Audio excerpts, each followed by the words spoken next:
റസൂലുള്ളാഹി സ്വല്ലല്ലാഹു അലൈഹി വസല്ലമ തങ്ങളുടെ പേരിലുള്ള സ്വലാത്ത് ഏത് ഗുരുതരമായ തെറ്റുകൾ പോലും പൊറുപ്പിക്കാൻ ആ സ്വലാത്ത് മതി. ഞാൻ സമയമില്ലാത്തതുകൊണ്ട് ചരിത്രത്തിലേക്ക് പോകുന്നില്ല. ഞാൻ ബർക്കത്തിന് വേണ്ടി ഒരൊറ്റ സംഭവം ഓർമ്മപ്പെടുത്തുകയാണ്. മഹാനായ കലീമുല്ലാഹി മൂസാ അലൈഹിസ്സലാം. മൂസാ നബി അലൈഹിസ്സലാമിന്റെ കാലഘട്ടത്തിൽ ഏകദേശം 200 വർഷത്തിലധികം ജീവിച്ച ഒരു മനുഷ്യൻ മരണപ്പെട്ടു. മരണവാർത്ത അറിഞ്ഞിട്ട് അവിടെ ആളുകളൊക്കെ ഒരുമിച്ച് കൂടിയപ്പോൾ മൂസാ നബി അവിടെ എത്തി. പക്ഷെ സാധാരണക്ക് വിരുദ്ധമായ ഒരു ചെറിയൊരു കുശുകുശു അവിടെ അങ്ങനെ കാണാൻ തുടങ്ങി. മനുഷ്യന്മാരായാലും അങ്ങനെയാണ് ഈ കുശുകുശു ഉണ്ടാവുന്നത്. അവിടെ ചെന്നപ്പോൾ എല്ലാവരും ഇങ്ങനെ 5-10 ആളൊക്കെ ഇങ്ങനെ ഓരോ പഞ്ചായത്ത് ഇങ്ങനെ നിന്നിട്ട് എന്തൊക്കെയോ ഇങ്ങനെ ചർച്ചയിലാണ്. മൂസാ നബിക്ക് അത് പറ്റിയില്ല. മൂസാ നബി അലൈഹിസ്സലാം ചോദിച്ചു, എന്തോ എല്ലാവരും ഇങ്ങനെ മര്യാദ ഇല്ലാത്ത എല്ലാവരും അവിടെ കുടിച്ച് ഇങ്ങനെ വർത്താനം പറയുന്നു, മയ്യത്തിനോട് കാണിക്കേണ്ട മര്യാദ കാണിക്കേണ്ടേ ചോദിച്ചു. അപ്പോഴാ ഒരുമിച്ച് കൂടി ആളുകൾ പറഞ്ഞു, ഓ മൂസാ നബിയെ, ഞങ്ങളുടെ ചർച്ച ഈ കിടക്കുന്ന മയ്യത്തിനെ പറ്റിയാണ്. ഞങ്ങളുടെ ചർച്ച ഈ മയ്യത്തിനെ പറ്റിയാണ്. എന്തേ?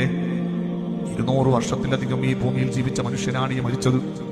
പക്ഷേ ജീവിതത്തിൽ ഒരു നന്മ ചെയ്തത് ഞങ്ങൾക്ക് ആർക്കും അറിയില്ല. ഈ നാട്ടുകാരിൽ ഒരു മഹ്ലൂക്കിനറിയില്ല.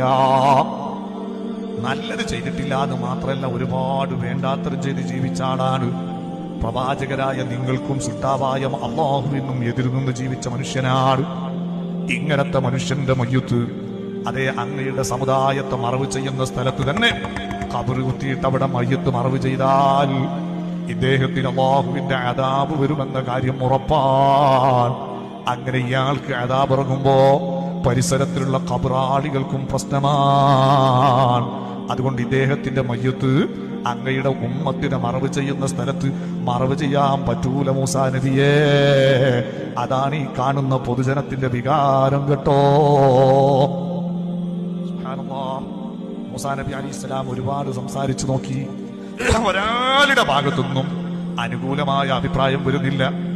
അവസാനം ഈ പാവപ്പെട്ട മനുഷ്യൻ അദ്ദേഹത്തിന്റെ മയ്യത്ത് കുളിപ്പിച്ച് കഫൻ ചെയ്തു. മയ്യത്ത് നിസ്കരിക്കാതെ ചത്ത മൃഗങ്ങളെ മറവ് ചെയ്യുന്ന സ്ഥലത്ത് കൊണ്ടുപോയി മറവ് ചെയ്തു. സുബ്ഹാന ജല്ല ജലാലുഹു. ചത്ത മൃഗങ്ങളെ മറവ് ചെയ്യുന്ന സ്ഥലത്ത് നമ്മുടെ ഒക്കെ അവസ്ഥ എന്താണ്? അല്ലാഹുവേ, ഞങ്ങളുടെ ദോഷങ്ങൾ നീ പൊറുക്കണം റഹ്മാനേ, അയ്ബുകൾ നീ മറച്ചു വെക്കണം റഹ്മാനേ, ഖൽബ് നീ നന്നാക്കി തരണം റഹ്മാനേ.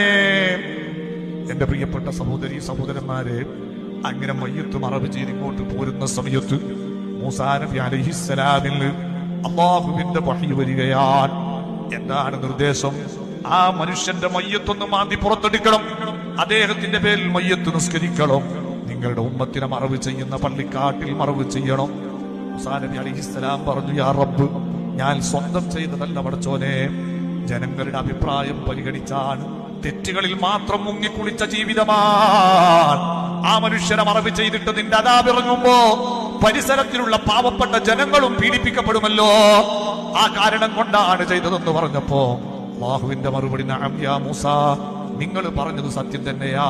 പക്ഷേ ഒരു കാര്യം ഞാൻ പറയട്ടെ, ആ മനുഷ്യന്റെ ജീവിതകാലത്ത് ചെയ്ത സർവ്വ തെറ്റുകളും അത് പൊറുക്കാൻ മാത്രമുള്ള വലിയ ഞാൻ ഇഷ്ടപ്പെടുന്ന ഒരമല് ആ മനുഷ്യൻ ആരും അറിയാതെ ചെയ്തിട്ടുണ്ട് മൂസാ നബിയെ. മൂസാ നബി അലൈഹിസ്സലാം അത്ഭുതത്തോടെ കണ്ണുമിഴിച്ച് ചോദിക്കുന്നു, അല്ലാഹുവേ, എന്താണ് ആ മനുഷ്യൻ ചെയ്ത അത്രയും വലിയ അമല്? കേൾക്കണം ചെറുപ്പക്കാരെ, നമ്മുടെ മനസ്സൊന്ന് ആ ചിന്തയിലേക്കൊന്ന് പോകട്ടെ. നമുക്ക് മനസ്സൊന്ന് തിരുത്താൻ ഈ സദസ്സിൽ വെച്ച് സാധിക്കണം. അല്ലാഹു നമ്മുടെ ഖൽബ് നന്നാക്കി തരട്ടെ. മഹാനായ മൂസാ നബി അലൈഹിസ്സലാമിൽ അല്ലാഹുവിന്റെ മറുപടി എന്താണെന്നറിയോ? മറ്റൊന്നുമല്ല, ആ മനുഷ്യൻ എല്ലാ ആഴ്ചയിലും ഒരു ദിവസത്തിൽ ഒരു പ്രാവശ്യം തൗറാത്ത് പാരായണം ചെയ്യാറുണ്ട് കേട്ടോ. ഞാൻ നിങ്ങൾക്ക് തന്ന ആ കിതാബ് പാരായണം ചെയ്യാറുണ്ട്.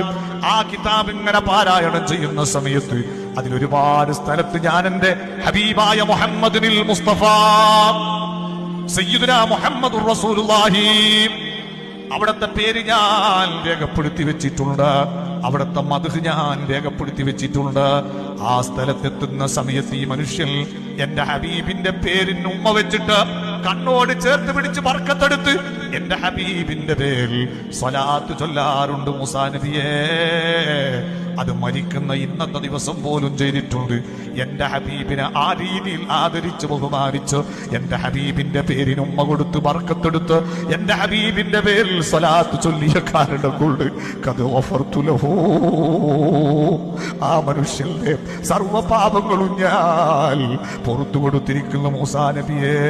പോരാ, സ്വർഗത്തിൽ ഞാൻ ആ മനുഷ്യൻ 70 ഹൂറുല്ലീങ്ങളെ നിശ്ചയിച്ചിട്ടുണ്ട് മൂസാ നബിയെ.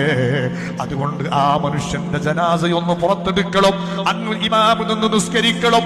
അതേ, അങ്ങയുടെ ഉമ്മത്തിനെ മറവ് ചെയ്യുന്ന സ്ഥലത്ത് മറവ് ചെയ്യണം. നാം ആലോചിച്ചു നോക്കേണ്ട ചെറുപ്പക്കാരെ, ജീവിതത്തിൽ എത്ര പാപം ചെയ്തവരാ നമ്മൾ. ഈ കണ്ണുകൊണ്ട് കണ്ട ഹറാമിന് കണക്കില്ലല്ലോ, ഈ കാതുകൊണ്ട് കേട്ട തിന്മകൾക്ക് കണക്കില്ലല്ലോ, ഈ മനസ്സുകൊണ്ട് ചിന്തിച്ച വേണ്ടാത്തരങ്ങൾക്ക് കണക്കില്ലല്ലോ, ഈ കരങ്ങളും കാലുകളും പ്രവർത്തിച്ച തോന്നിവാസങ്ങൾക്ക് കണക്കില്ലല്ലോ. എത്ര ഹറാമായ സിനിമ കണ്ടു, എത്ര ബ്ലൂ ഫിലിമുകൾ കണ്ടു, എത്ര അശ്ലീലങ്ങൾ കണ്ടു, എന്തൊക്കെ തോന്നിവാസങ്ങൾ കേട്ടു, എത്ര ആരുടെ ഫിത്ന കേട്ടു, എത്ര ആരുടെ ഫിത്ന പറഞ്ഞു. അല്ലേ, ഈ കൈ കൊണ്ട് എന്തൊക്കെ ഹറാമുകൾ എഴുതി വിട്ടു, എന്തൊക്കെ തോന്നിവാസങ്ങൾ രചിച്ചു വിട്ടു. കയ്യും കണക്കുമില്ലാത്ത പാപത്തിന്റെ പാണ്ഡം പേറി നടക്കുന്ന നമ്മൾ ഏത് സമയത്താണ് കിടക്കേണ്ടി വരിക എന്നറിയില്ല. മഹാനായ മലക്കുൽ മൗത്ത് അസ്റായീൽ, ആ മഹാൻ നമുക്ക് നേരെ ചാടി വീണ് നമ്മെ അങ്ങ് തളർത്തിയിടാൻ ശ്രമിച്ചാൽ ഓടി ഒളിക്കാൻ ഒരു സ്ഥലമില്ല, അഭയം പ്രാപിക്കാൻ ഒരിടമില്ല. വമൽ നസലത് ബിസാഹതിഹിൽ മനായാ വലാ അർളുൽ തഖീഹി വലാ സമാവൂ. ആകാശത്തിൽ അഭയം പ്രാപിക്കാൻ കഴിയില്ല, ഭൂമിയിൽ അഭയം പ്രാപിക്കാൻ കഴിയില്ല, കിടന്നു കൊടുക്കുക തന്നെ. ആ മരണം നമ്മെ തലോടുന്ന സമയത്ത് നാം ഒരു ആശിഖുർ റസൂലാകുമോ, ഒരു സലാത്തിന്റെ പ്രേമിയാകുമോ, ഒരു പ്രവാചകന്റെ മുഹിബാകുമോ? ഹബീബ് തന്നെ നമുക്ക് ഓഫർ തരുന്നു. ആ മരണത്തിന്റെ സമയത്ത് ആരും അറിയാതെ മദീനത്തുൽ മുനവ്വറയിൽ നിന്ന് വന്ന് നിങ്ങളെ ഞാൻ ഏറ്റെടുക്കാൻ തയ്യാറാണെന്ന് നബി മുഹമ്മദുർ റസൂലുള്ളാഹി. നാം ഒരു സലാത്തിന്റെ പ്രേമിയാണെങ്കിൽ, ഹബീബിന്റെ ഇഷ്ടവചനമാണെങ്കിൽ, ആറടി മണ്ണാകുന്ന കൂരിരുട്ടിന്റെ കബറിലേക്ക് താഴ്ത്തി വരുമ്പോ എല്ലാവരും നമ്മെ കൈയൊടിയുന്ന സമയത്ത് മദീനയിൽ നിന്ന് ഓടി വന്ന് എന്റെ കൈകൊണ്ട് നിങ്ങളെ ഏറ്റെടുക്കുമെന്ന് നബി മുഹമ്മദിനിൽ മുസ്തഫ.